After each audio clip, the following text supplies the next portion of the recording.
రకాలు ఏంటివంటే యాంత్రికత లేనివి. రెండవ ఏంటివి? యాంత్రికత లేనివి. యాంత్రికత లేనివి లేనివి చూద్దాం.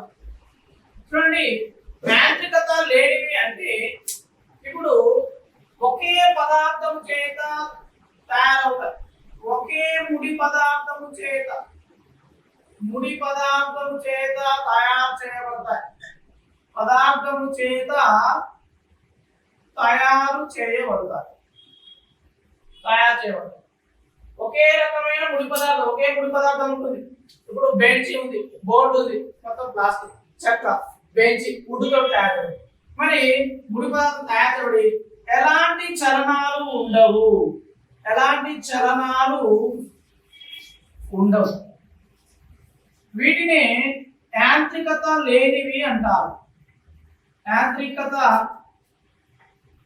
లేనివి అంటారు. చూడండి, యాంత్రికత లేనివి అంటే ఒకే రకమైన ముడి పదార్థము చేత తయారు చేయబడి ఎలాంటి కదలికలు చూపించినట్లయితే వాటిని యాంత్రికత లేనివిగా మనం పేర్కొంటాం.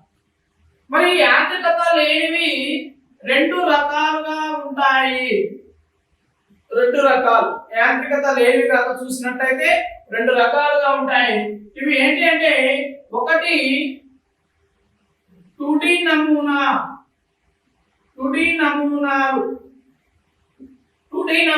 అంటే చూడండి, పొడవు ప్లస్ వెడల్పు కొలతలు ఉన్నవి. అంటే పొడవు వెడల్పు రెండు కొలతలతో ఉండే వాటిని తుడి నమూనాలు అంటారు. వీటిని విమితీయ నిర్మాణాలు అన్నారు. విమితీయ నిర్మాణాలు అంటారు. విమితీయ నిర్మాణాలు అన్నా తుడి నమూనాలు అన్నా ఒకటే. ఇవి తుడి ఇది పొడవు ఉంటుంది, ఇది వెడల్పు ఉంటుంది. రెండవది త్రిడి నమూనాలు అంటే పొడవు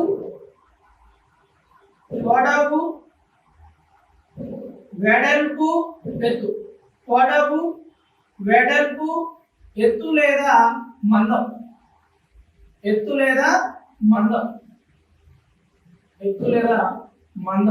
ఇలా మూడు కొలతలు ఉంటాయి. ఇవి త్రిడి నమూనాలుగా అంటారు. లేదా వీటిని త్రిమితీయ సాధనాలు అంటారు. త్రిడి నమూనాలు అన్నా త్రిమితీయ సాధనాలు అన్నా ఒకటి. చూడండి, యాంత్రికత లేనివి నిర్మాణ పరంగా కనుక చూస్తే రెండు రకాలు, తుడి నమూనాలు, త్రిడి నమూనాలు. తుడి నమూనాలు అంటే ఎన్ని కొలతలు ఉంటాయి? రెండు కొలతలు ఉంటాయి. పొడవు ఎడల్పు రెండు కొలతలతో ఉంటే వాటిని తుడి నమూనాలు అంటారు. లేదా విమితీయ నమూనాలు అంటారు. రెండవది త్రిడి నమూనా అంటే పొడవు వెడల్పు ఎత్తు లేదా మందం ఇలా మూడు నమూనాలు దాకా ఉంటే, మూడు కొలతలు దాకా ఉంటే వాటిని మనము త్రిడి నమూనా అంటాం. లేదా త్రిమితీయ సాధనాలుగా, త్రిమితీయ పరికరాలుగా మనము చూడవచ్చు. మరి ఇప్పుడు ఈ తుడి నమూనాల గురించి చూద్దాం. ఒక్కొక్కరి త్రిడి నమూనాలు అంటే ఏంది, త్రిడి నమూనాలు అంటే ఏందో చూద్దాము. ఇప్పుడు తుడి నమూనాల గురించి చూద్దాం. తుడి నమూనాలు లేదా విమితీయ నిర్మాణాలు.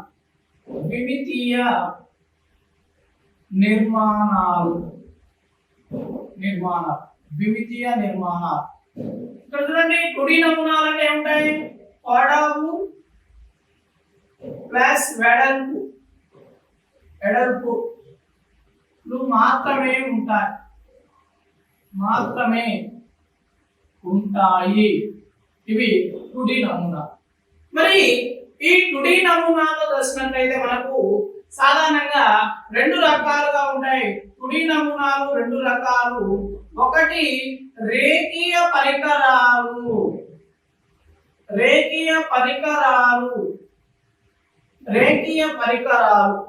ఒకటి ఏంటిది? రేఖీయ పరికరాలు. రెండవది బల్లాలు. బల్లాలు బల్లాలు అంటే బోర్డులు. ఈ 2D నమూనాలుగా చూసిన రెండు రకాలు రేఖీయ పరికరాలు, బల్లాలు. రేఖీయ పరికరాలు అంటే చూడండి, శాశ్వతంగా రాయడానికి రాయడానికి ఉపయోగించే, అంటే ఎగ్జాంపుల్ కాగితం. ఇవి రేఖీయ పరికరాలు. అంటే ఏదైనా ఒక విషయాన్ని శాశ్వతంగా పర్మనెంట్ గా రాయడానికి కానీ గీయడానికి కానీ ఉపయోగించేవి రేఖీయ పరికరాలు. ఇవి పర్మనెంట్ గా ఉంటాయి.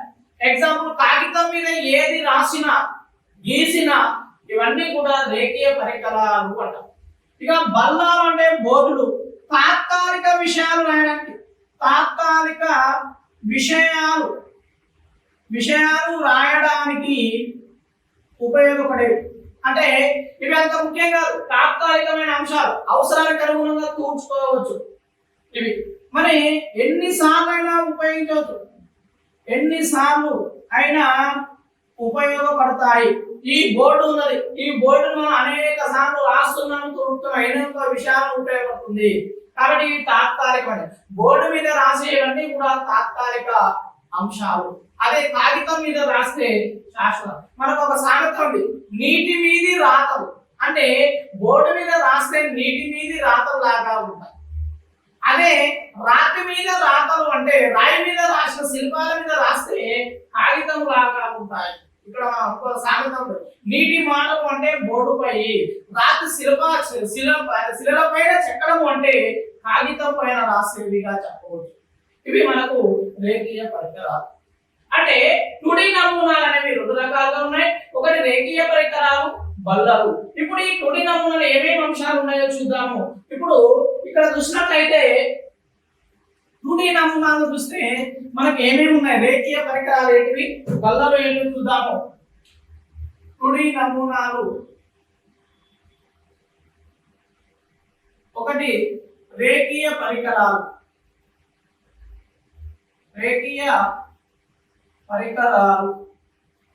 రెండవది బల్లలు.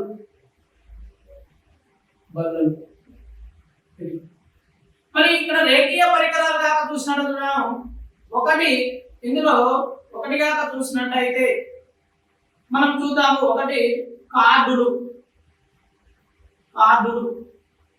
ఫ్లాష్ కార్డులు.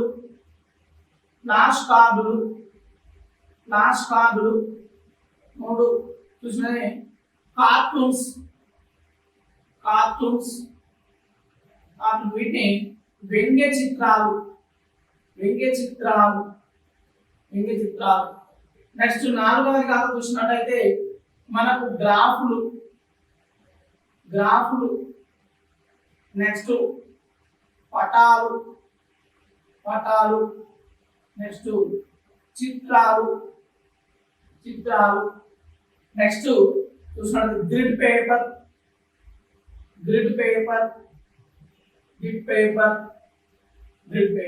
ఇవన్నీ రేఖీయ కార్డులు కావచ్చు, ఫ్లాష్ కార్డులు కావచ్చు, కార్టూన్స్ కావచ్చు, గ్రాఫులు కావచ్చు, పటాలు కావచ్చు, చిత్రాలు కావచ్చు, గ్రిడ్ పేపర్. ఇవన్నీ కూడా రేఖీయ పరికరాలు. అంటే కాగితం ద్వారా ఇవి ఉపయోగపడుతూ ఉంటాయి. ఇవి రేఖీయ పరికరాలు. మరి బల్లాలు కనుక చూసినట్టయితే ఒకటి నల్ల బల్ల,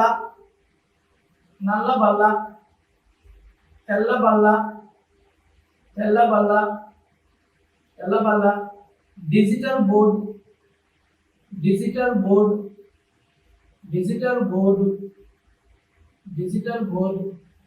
నెక్స్ట్ ఆకుపచ్చ బల్ల.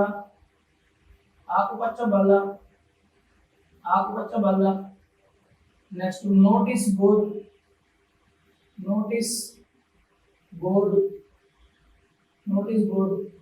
ప్రదర్శన బల్ల. Peg board.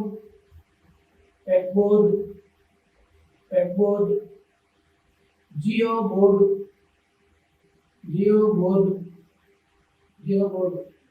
గణితం. Geo board. నెక్స్ట్ పొక్యాల బోర్డు, పొక్యాల బోర్డు, పొక్యాల బోర్డు. నెక్స్ట్ అయస్కాంత బోర్డు, అయస్కాంత బోర్డు, అయస్కాంత బోర్డు, అయస్కాంత board. Next scrolling board, scrolling board, scrolling board. Next చూసినట్లయితే మనకి bulletin board, bulletin, bulletin board, bulletin board, bulletin board. ఇవన్నీ కూడా బల్లలు. చూడండి, నల్ల బల్ల, తెల్ల బల్ల, డిజిటల్ బోర్డు, ఆకుపచ్చ బల్ల, నోటీస్ బోర్డు, ప్రదర్శన బల్లలు, పెగ్ బోర్డు, జియో బోర్డు, పొక్యాల బోర్డు, అయస్కాంత board, scrolling board, bulletin board. ఇవన్నీ కూడా మనకు బోర్డులు. అంటే 2D నమూనాలు ఎన్ని రకాలన్నాము? 2 రకాలు. 2 రకాలండి 2D నమూనాలు. ఒకటి రేఖీయ పరికరాలు, రెండవది బల్లలు. రేఖీయ పరికరాలు, రెండవది బల్లలు. మరి రేఖీయ పరికరాలు ఏంటివి? కార్డులు, ఫ్లాష్ కార్డులు, కార్టూన్స్, గ్రాఫులు, పటాలు, చిత్రాలు, గ్రిడ్ పేపర్, ఇంకా మనకు చార్టులు కూడా ఉంటాయండి. చార్టులు, చార్టులు కూడా ఇవి ఉంటాయి. ఇవి ఇంకా కృత్యోపకోశ పత్రాలు, కృత్యోపకోశ పత్రాలు, కోశ పత్రాలు, కృత్యోపకోశ పత్రాలు. ఇవన్నీ కూడా రేఖీయ పరికరాలు. రేఖీయ పరికరాలు ఎన్ని? 9. బల్లాలు ఎన్ని? 12. ఇవి మనకు యాంత్రికత లేనివి. యాంత్రికత లేనివి అంటే ఏంటండి? ఒకే పదార్థం చేత తయారు చేయబడి ఎలాంటి కదలికలు చూపించని వాటిని ఏమంటాం? యాంత్రికత లేనివిగా మనము చూస్తాం. మరి యాంత్రికత లేనివి ఎన్ని రకాలు నిర్మాణ పరంగా? 2D నమూనా, 3D నమూనాలు. ఇవి 2 రకాలు. 2D ప్లస్ 3D నమూనాలు ఇవి మనం.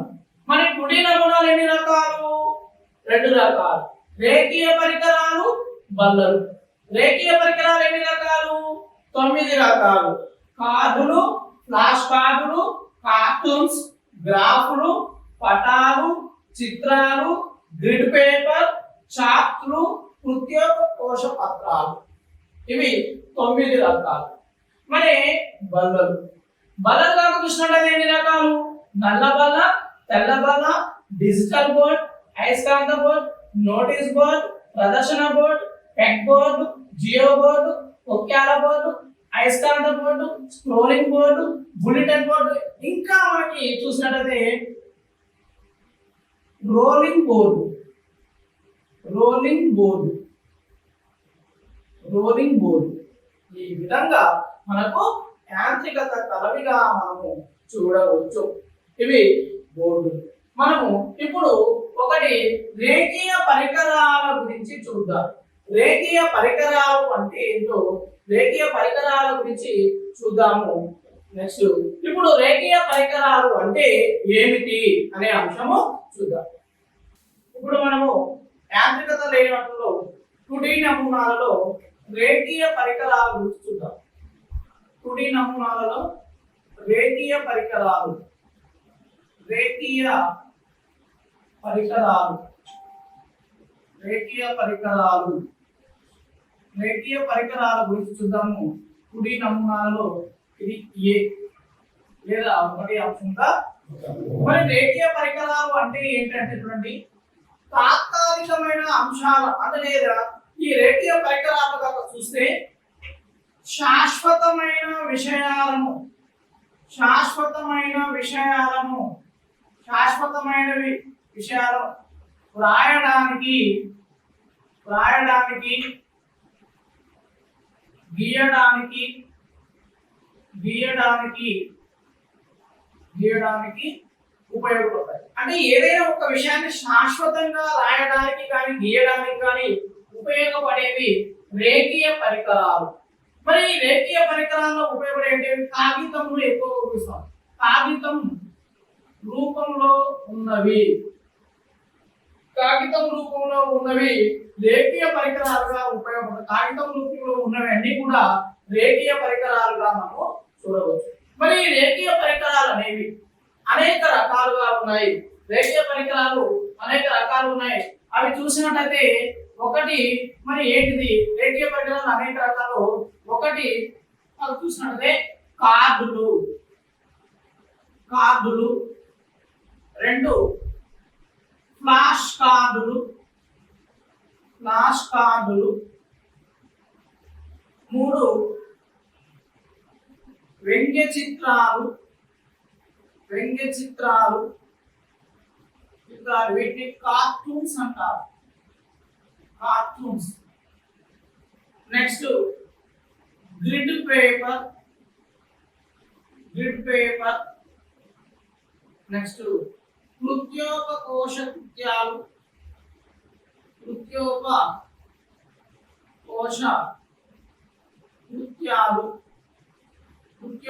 కృత్యాలు. నెక్స్ట్ గా చూసినట్టయితే గ్రాఫ్లు. నెక్స్ట్ చార్టులు. నెక్స్ట్ పటాలు. నెక్స్ట్ చిత్రాలు. వీటిని ఫోటోలు అంటారు. ఇవన్నీ కూడా రేఖీయ పరికరాలకు ఉపయోగపడేవి. కార్డులు, ఫ్లాష్ కార్డులు, వ్యంగ్య చిత్రాలు, గ్రిడ్ పేపర్, కృత్యోపకోశ పత్రాలు, గ్రాఫులు, చార్టులు, పటాలు, చిత్రాలు ఇవన్నీ కూడా మనకు రేఖీయ చిత్రాలుగా మనం చూడవచ్చు. మరి ఇప్పుడు ఒక్కొక్క రేఖీయ చిత్రం గురించి చూద్దాము. అందులో ఒకటి కార్డులు.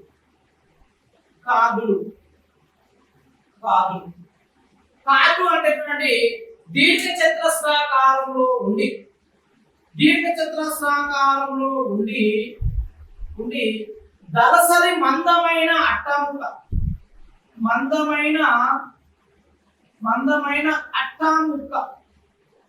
అట్టాముక్కను కార్డులు అంటారు. ఇవి మనకు సాధారణం. అంటే దీర్ఘ చతురస్రాకారంలో ఉండి మందమైన అట్టాముక్కను మనము కార్డులు అంటాం. మరి ఈ కార్డులలో ఏం చేస్తారంటే విద్యార్థులను ఆలోచనలు పెంపొందించుటకు ఉపయోగపడతాయి కార్డులు. మరి విద్యార్థుల యొక్క మూర్తిమత్వాన్ని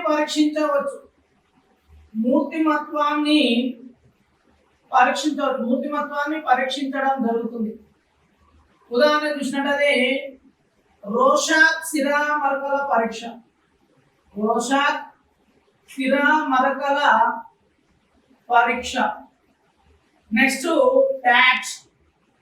నెక్స్ట్ క్యాట్. ఇవి మూర్తిమత్వ పరీక్షల్లో కార్డులుగా ఉపయోగించడం జరుగుతుంది. మరి ఈ కార్డులు అనేవి కనుక చూసినట్టయితే మరి 3x6 కొలతలతో కానీ లేదా 4x8 కొలతలతో ఈ కార్డులు ఉంటాయి. ఇవి మనకు కార్డులు. మరి ఈ కార్డులు అనేవి ఎవరికి అంటే ఎక్కువగా వ్యాయామ ఉపాధ్యాయుడికి కార్డులు వ్యాయామ ఉపాధ్యాయుడు ఉపయోగిస్తాడు. ఉపయోగించడం జరుగుతుంది. ఉదాహరణకి రెడ్ కార్డు ఉందనుకోండి. ఈ రెడ్ కార్డు కనుక చూసినట్టయితే మనకు క్రీడాకారుని తొలగించడము అంటే క్రీడల నుండి తొలగించడము లేదా కోర్టు నుండి బయటకు పంపించడము, ఆటల నుండి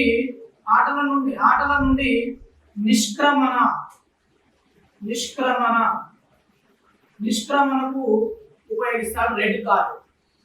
అదే విధంగా విద్యార్థులుగా చూసినట్లయితే మనకు సాధారణంగా గ్రీన్ కార్డు ఉపయోగిస్తారు. గ్రీన్ కార్డు లాగా చూసినట్టయితే అంటే ఆటల్లోకి క్రీడాకారుని ప్రవేశం కోసం ఉపయోగిస్తారు గ్రీన్ కార్డు. నెక్స్ట్ మన దాకా చూసినట్టయితే ఎల్లో కార్డు. ఎల్లో కార్డు అంటే పసుపు కార్డు. పసుపు కార్డు దాకా చూసినట్టయితే క్రీడాకారునికి వార్నింగ్ ఇవ్వడానికి ఉపయోగపడుతుంది పసుపు కార్డు. అంటే వ్యాయామ ఉపాధ్యాయుడు క్రీడాకారుడు ఆటల యొక్క నియమ నిబంధనలు పాటించినట్లయితే లేదా నియమ నిబంధనలు అతిక్రమించినట్లయితే ఈ కార్డును ఉపయోగిస్తారు. అంటే ఎరుపు కార్డుగా ఉపయోగిస్తే క్రీడల నుండి లేదా కోర్టు నుండి బయటకి పంపించడం ఎరుపు కార్డు ఉపయోగిస్తారు. లేదా కోర్టులోకి ప్రవేశం, క్రీడాకారుని అతని యొక్క పనిష్మెంట్ పూర్తయిన తర్వాతకి కోర్టులోకి ప్రవేశం కల్పించడం కోసము గ్రీన్ కార్డు చూపించడం జరుగుతుంది. పసుపు కార్డు చూసినట్లయితే వార్నింగ్ ఇవ్వడం. ఇలాంటివి ఎక్కువగా మనము హాకీలో కానీ, ఫుట్బాల్ కానీ, వాలీబాల్లో కానీ ఎక్కువగా రేఫర్ కానీ, కోచ్ అంటే మనకు ఎంపైర్ కానీ కార్డులు ఇవ్వడం జరుగుతూ ఉంటుంది. ఇవి కార్డులో చూయించి క్రీడాకారులకు సంకేతాలు జారీ చేస్తూ ఉంటారు. ఇవి మనకు కార్డులుగా మనం చూడవచ్చు. కార్డు అంటే మందమైన అట్టా ముక్క. ఇది దీర్ఘచతురస్రాకారం ఉంటుంది. విద్యార్థుల ఆలోచనలు కలగజేస్తుంది మరియు మూర్తిమత్వాన్ని పరీక్షించడానికి కార్డులు ఉపయోగిస్తారు. మనకు సైకాలజీలో మూర్తిమత్వం దోషాక్షరామల పరీక్ష, క్యాట్ అనేవి పరీక్షలు ఉన్నాయి. ఇవి 3x6 కొలతలు లేదా 4x8 లేదా 8x12 కొలతలతో కూడా ఇవి ఉండడం జరుగుతుంది. కార్డులు అన్ని ఇవి ఎక్కువగా వ్యాయామ ఉపాధ్యాయుడికి ఉపయోగపడతాయి కార్డులు. నెక్స్ట్ రెండవది కనుక చూసినట్లయితే ఫ్లాష్ కార్డులు. ఫ్లాష్ కార్డులు కనుక చూసినట్లయితే ఫ్లాష్ కార్డులు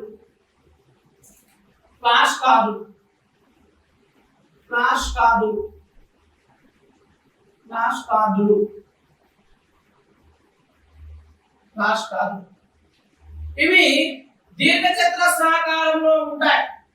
దీర్ఘచతురస్రాకారంలో ఉండి వాటి యొక్క అంచులు మెరుపు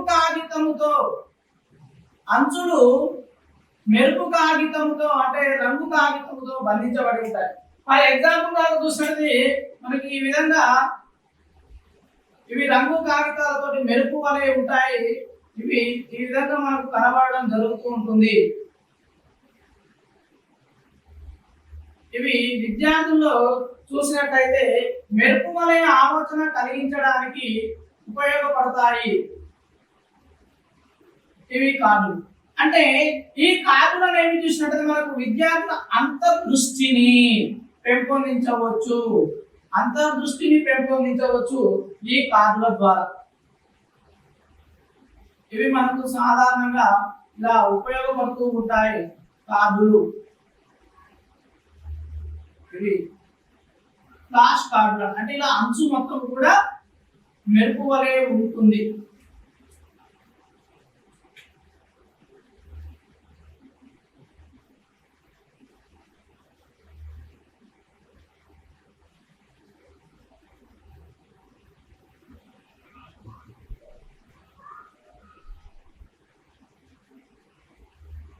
ఫ్లాష్ కార్డు అంటే బార్డర్ అంచు ఎమ్మడు మెరుపు వలె మెరుపు కాగితంతో ఉంటుంది. మెరుపు కాగితంతో తయారు చేయబడి ఉంటారు. ఇక్కడ ఏమిటి ఉపయోగపడుతుందంటే విద్యార్థులలో మెరుపు వలె ఆలోచన కలుగుతుంది.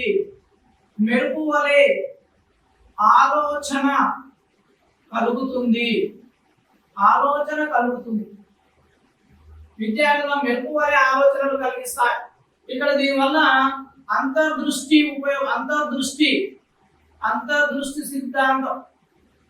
అంతర్దృష్టి సిద్ధాంతం ఉపయోగించడం జరుగుతుంది. ఇది ఫ్లాష్ కార్డులు.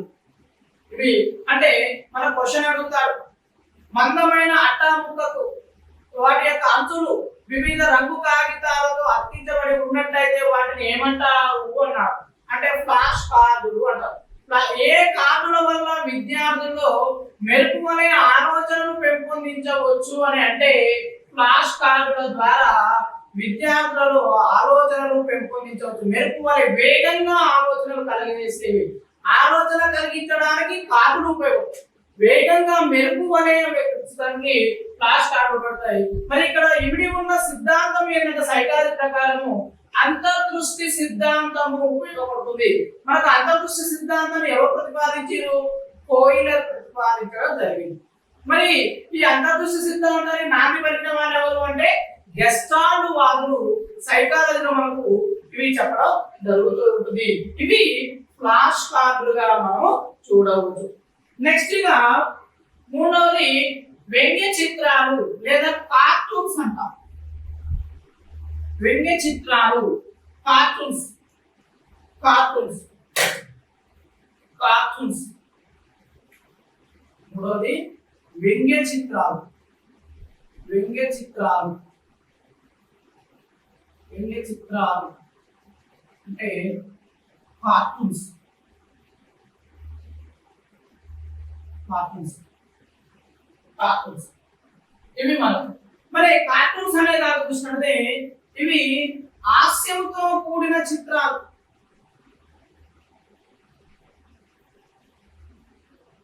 ఇక్కడ హాస్యంతో కూడిన చిత్రాలు ఉంటాయి.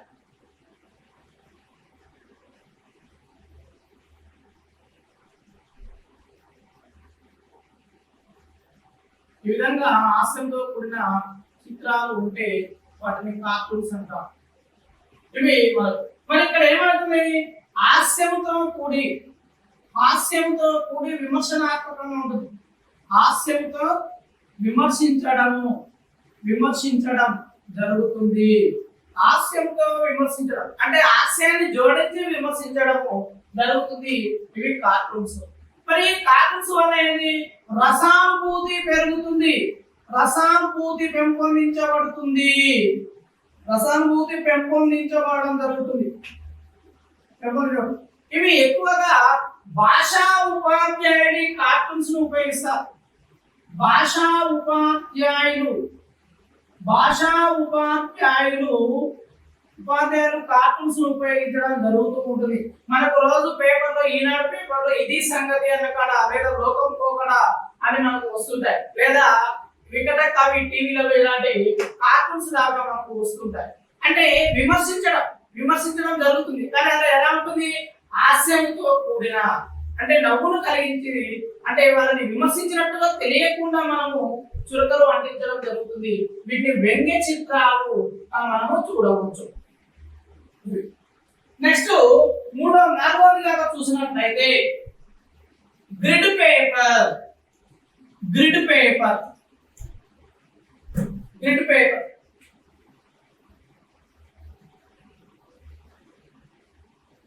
గ్రిడ్ పేపర్ గ్రిడ్ పేపర్ అంటే చూడండి, పెద్ద గడులతో కూడి ఉన్న కాగితం, పలసని కాగితాన్ని పెద్ద గడులతో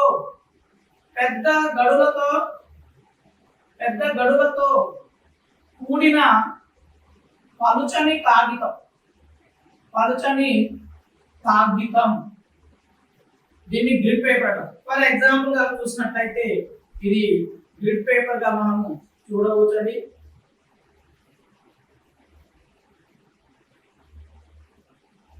ఇలా ఉంటుంది. ఇది గ్రిడ్ పేపర్ గా పెద్ద గడులు ఉంటాయి. ఇది మనకు మరి ఇది ఏమిటికి ఉపయోగపడుతుంది అంటే చూడండి, అక్రమాకార వస్తువుల యొక్క వైశాల్యం, అక్రమాకార వస్తువుల వైశాల్యం, అక్రమాకార వస్తువుల వైశాల్యము కనుగొనుటకు ఉపయోగపడుతుంది. అంటే క్రమరహితంగా ఉన్న వస్తువుల యొక్క వైశాల్యాలను కనుగొనడానికి మనకు గ్రిడ్ పేపర్ ఉపయోగపడుతుంది. ఇంకా ఏం చేస్తుంది? దశాంశమానాలు మరియు భిన్నాలు బోధించడానికి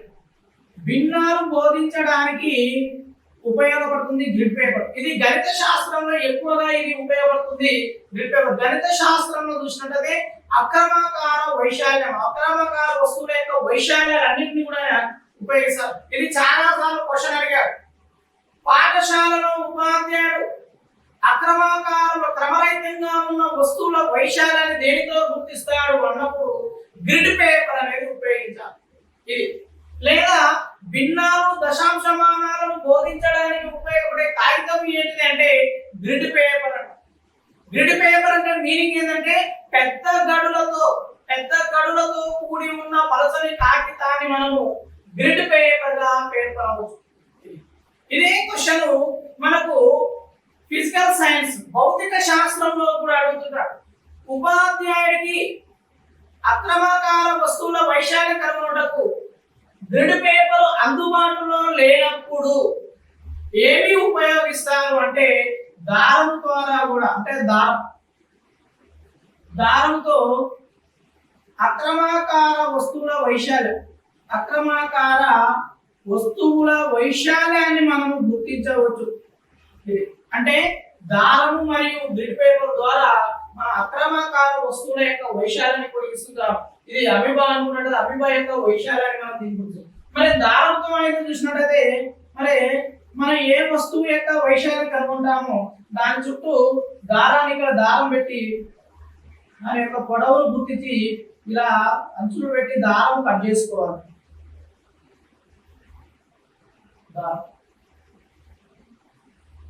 ఒక 5 సెంటీమీటర్లు దీని యొక్క వైశాల్యం 5 సెంటీమీటర్లు ఇలా మనం పొడవు ఎంత ఉందో ఇలా తెలుసుకుంటాం. ఇది ఒకటే గుర్తుంచుకోండి, అక్రమాకార వస్తువుల వైశాల్యం గ్రిడ్ పేపర్.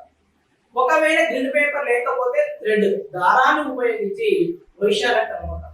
ఇక గణితంగా భిన్నాలు దశాంశమానాలను బోధించడానికి ఈ గ్రిడ్ పేపర్ అనేది ఉపయోగపడుతుంది మనము చెప్పవచ్చు. ఇక నెక్స్ట్ దాకా చూసినట్లయితే మనకు కృత్యోపకోశ పత్రాలు యాక్టివిటీ కార్డ్స్ ఉంటాయి. యాక్టివిటీ పత్రాలు కృత్యోపకోశ పత్రాలు అంటే కృత్యోపకోశ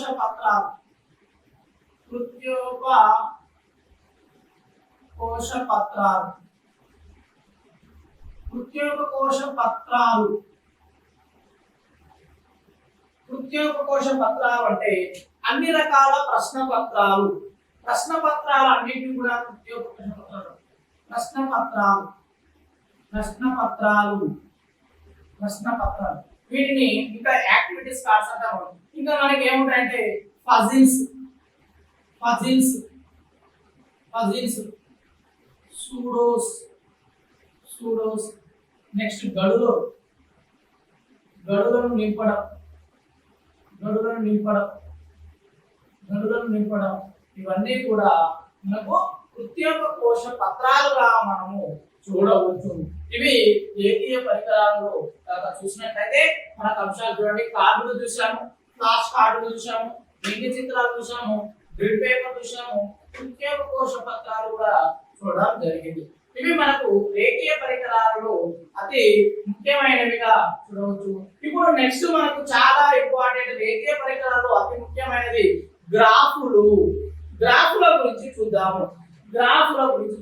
ఆరోది రేఖీయ పరికరాల్లో అతి ముఖ్యమైనదిగా మనం గ్రాఫుల గురించి చూద్దాం. గ్రాఫుల గురించి చూద్దాం.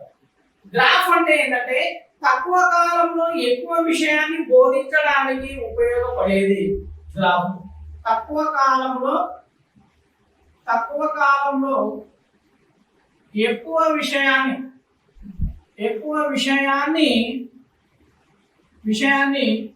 బోధించడానికి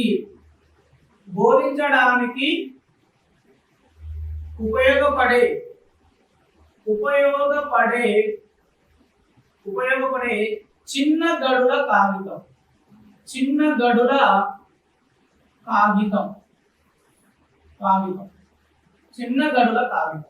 అంటే పెద్ద గడుల కాగితం అయితే గ్రిడ్ పేపర్, చిన్న గడుల కాగితం అయితే ఇది మనకు గ్రాఫ్ అంటాము. మరి ఇలా చూడండి, గ్రాఫ్ కాక చూసినట్టు ఇలా చిన్న గడులు ఉంటాయి. ఒక్కొక్క గడిలో 100 గడులు ఉండడం జరుగుతుంది. ఒక పెద్ద గడిలో 100 గడులు ఉండడం జరుగుతుంది. ఇవి మనకు గ్రాఫ్.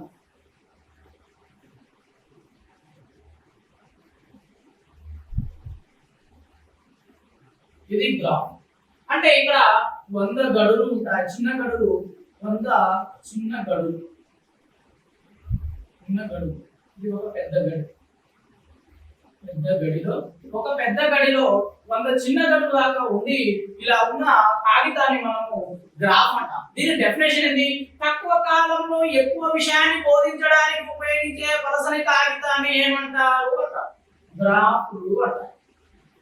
తర్వాతకి ఈ గ్రాఫ్ల ద్వారా మనము వివిధ అంశాలను తెలియజేయవచ్చు.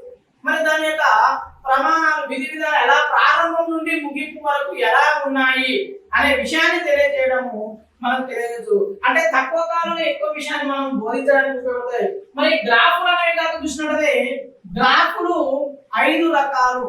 గ్రాఫ్లు 5 రకాలు. గ్రాఫ్లు 5 రకాలు.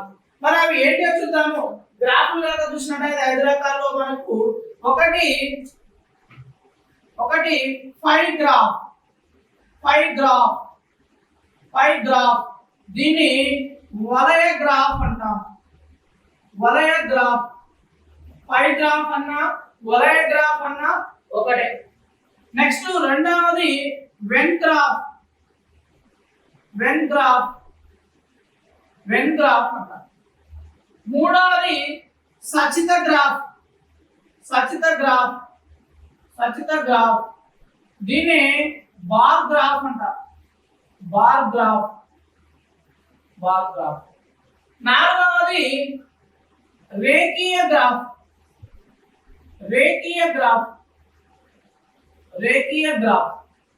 నాలుగవది రేఖీయ గ్రాఫ్. ఐదవది పిక్టోరియల్ గ్రాఫ్. Pictorial graph. అంటే పిక్టోరియల్ గ్రాఫ్ అంటే పిక్చర్స్ అని గుర్తుంచుకోండి, బొమ్మలతో చూపిస్తాం. ఈ విధంగా మనకు గ్రాఫ్లు అనేవి 5 రకాలు. ఫైవ్ గ్రాఫ్, వెన్ గ్రాఫ్, సచిత గ్రాఫ్, రేఖీయ గ్రాఫ్, పిక్టోరియల్ గ్రాఫ్ అని ఇలా మనకు 5 రకాలుగా గ్రాఫ్లు ఉన్నాయి. మరి ఇక్కడ చూడండి, మనం చూసినట్టయితే గ్రాఫ్లలో చూసినట్టయితే ఫైవ్ గ్రాఫ్ కాదు చూద్దాం. ఫైవ్ గ్రాఫ్ అంటే లేదా ఇది ఈ విధంగా ఫైవ్ గ్రాఫ్ చూసినట్టయితే అంటే వలయాల రూపంలో తెలియజేస్తే దీన్ని ఫైవ్ గ్రాఫ్ లేదా వలయ గ్రాఫ్. అంటే ఇక్కడ అంశాల పంపిణీ తెలియజేస్తుంది. అంశాల పంపిణీ విలువలను. ఇప్పుడు ఉదాహరణకి ఈ విధంగా మనకు పంపిణీ విలువలను తెలియజేస్తుంది. 100 రూపాయలు ఉన్నాయి. ఈ 100 రూపాయలు నాకు చూసినట్లయితే 15 రూపాయలు, 30 రూపాయలు, 60 రూపాయలు, 10 రూపాయలు, నెక్స్ట్ 15 రూపాయలు, ఇలా మనకు చేస్తుంది. పంపిణీ విలువల గురించి తెలియజేస్తుంది ఇది మనస. మరి గణితంలో కాక చూసినట్లయితే భిన్నాలను బోధిస్తుంది. భిన్నాలను బోధించుటకు ఉపయోగపడుతుంది ఇది గణితంలో. సాంఘిక శాస్త్రంలో చూసినట్లయితే బడ్జెట్ ను మనము దీని ద్వారా తెలియజేస్తుంటాము. ఫైవ్ గ్రాఫ్ ద్వారా బడ్జెట్ ను మనము తెలియజేయడానికి ఉపయోగపడతాయి ఇవి ఫైవ్ గ్రాఫ్. నెక్స్ట్ గా వెన్ గ్రాఫ్ చూద్దాం. వెన్ గ్రాఫ్ రెండవది వెన్ గ్రాఫ్.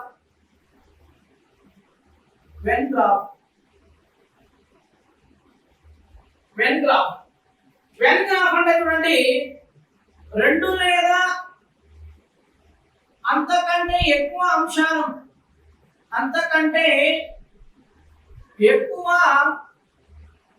అంశాలను వలయ రూపంలో తెలియజేయడం. ఉదాహరణకి ఈ విధంగా వలయాల రూపంలో తెలియజేస్తే వీటిని వెన్ గ్రాఫ్ అంటాం. ఏ బి సి ఇది డి అంశంతో చూడవచ్చు. ఈ విధంగా వలయ రూపంలో తెలియజేస్తే వెన్ గ్రాఫ్. అసలు ఈ వెన్ గ్రాఫ్ అంటే ఏంటంటే 2 లేదా అంతకంటే ఎక్కువ అంశాల యొక్క అంతర బాహ్య సంబంధాలు, ఆ అంశాలకు ఉండే అంతర్గత సంబంధాలను బహిర్గత సంబంధాలను తెలియజేసేదే వెన్ గ్రాఫ్ గా మనం చెప్పవచ్చు. వీటికి వెన్ అనే శాస్త్రవేత్త కనుగొన్నాడు కాబట్టి వీటికి వెన్ అనే పేరు వచ్చింది. కాబట్టి వీటిని వెన్ గ్రాఫ్లుగా తెలియజేస్తాం.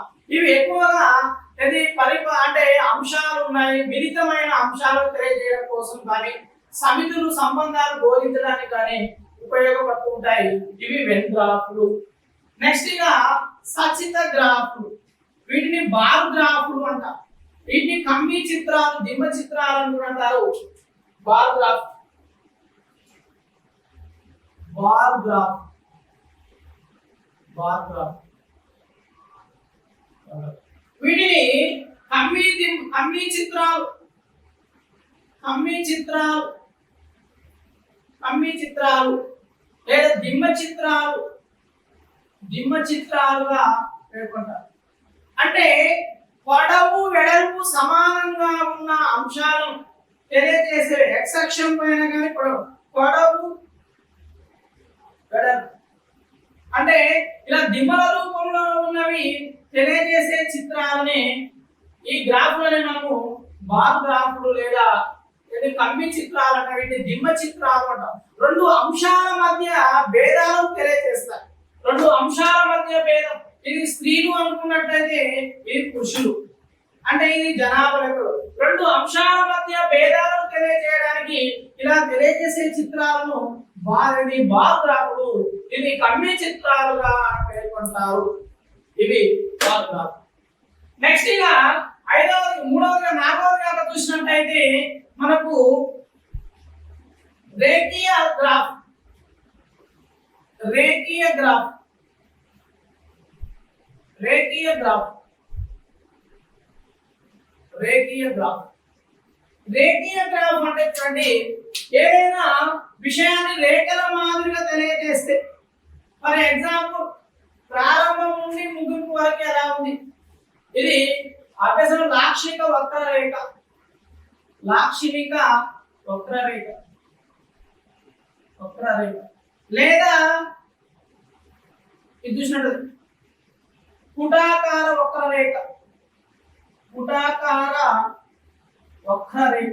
మనకు సైకాలజీ అంటే ఏదైనా ఒక విషయాన్ని రేఖల రూపంలో తెలియజేస్తే, ప్రారంభం నుండి ముగింపు వరకు ఇలా రేఖల రూపంలో తెలియజేస్తే వాటిని మనం రేఖీయ గ్రాఫ్లు అంటాము. సైకాలజీలో మనకు అభ్యసన వక్రరేఖలు లేదా క్రికెట్, క్రికెట్ లో ఏ స్కోర్, ఏ ఓవర్లో ఎన్ని ఓవర్లలో ఎలా మార్పు అదే రన్స్ వచ్చాయి అది. లేదా మనకు న్యూస్ అయిపోయాక ప్రతిరోజు బిజినెస్ చెప్తూ ఉంటారు. ఈ రోజు స్టాక్ మార్కెట్ ఈ వద్ద ప్రారంభమై ఈ వద్ద ముగింపు జరిగి ఈ వద్ద ఆగిందని ఇలా మనకు చెప్తూ ఉంటారు, ఇలా చెప్తూ ఉంటారు.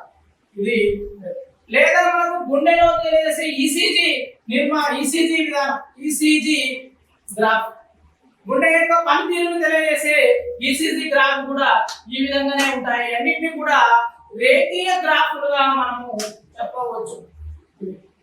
నెక్స్ట్ గా pictorial graph,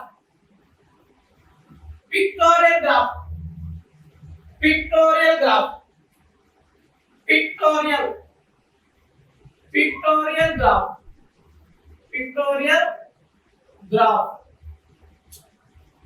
pictorial graph. Pictorial అంటే పిక్చర్, పిక్చర్ గుర్తుంచుకోండి.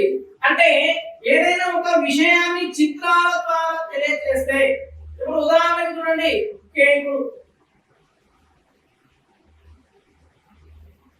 కేకుల విషయం. Next thumbs up, cool drinks. Next coffee, coffee. ఇలా చిత్రాల ద్వారా అంశాలుగా తెలియజేస్తే మనము రేఖీయ గ్రాఫులుగా, పిక్టోరియల్ గ్రాఫులుగా అంటాము. దీనివల్ల విద్యార్థుల్లో ఆసక్తిని పెంపొందించవచ్చు. పిక్టోరియల్ గ్రాఫ్లో చూసినట్లయితే విద్యార్థులు ఆసక్తి పెంపొందించబడుతుంది. పిక్చర్స్ చూస్తారు కాబట్టి ఆసక్తిగా చూస్తూ ఉంటారు. ఇవి మనకు గ్రాఫులుగా మనము చెప్పవచ్చు.